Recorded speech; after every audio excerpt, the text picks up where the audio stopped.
fuck with us? You little young ass motherfuckers. Don't one of you niggas got sickle cell or something. You fucking with me, nigga. You fuck around, have a seizure or a heart attack. You better back the fuck up before you get smacked the fuck up. Am I the only one that's like, how the hell does anybody make sense of that? So, and I was thinking about this, I'm like,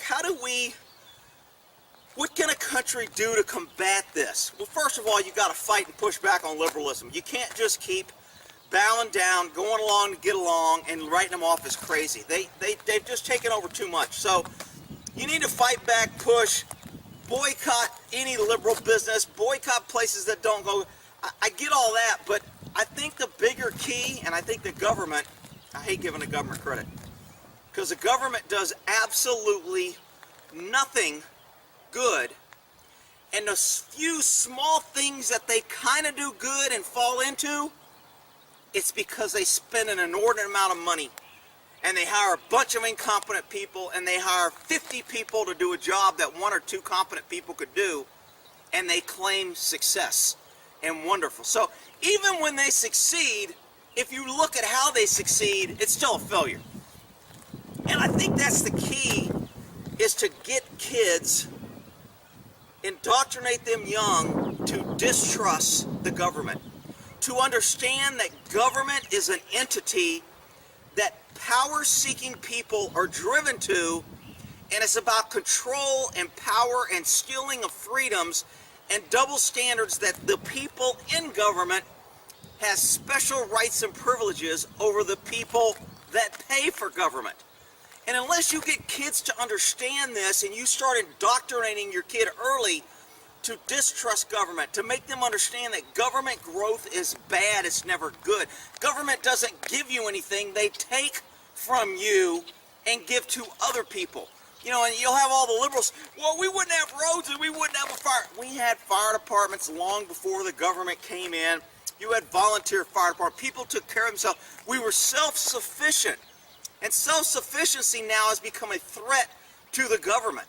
The government doesn't want self-sufficient people. They don't want people with guns defending themselves. They want them to have to call 911. They want you to have to depend on government, so when they want to take more taxes from you, they can go, if you don't approve this tax, we're going to have to cut police services. You're not going to get help when you need it. They don't want people to be self-sufficient. And unless you get children understanding that, it's a little bit nippy out here with this wind, they're not going to get it. And I was like, okay, how would I convince a kid today to understand the evils of government? First of all, I'd be pounding in his head every chance I got. Every failure of government, I'd be pointing it out. I'd be exposing him to it.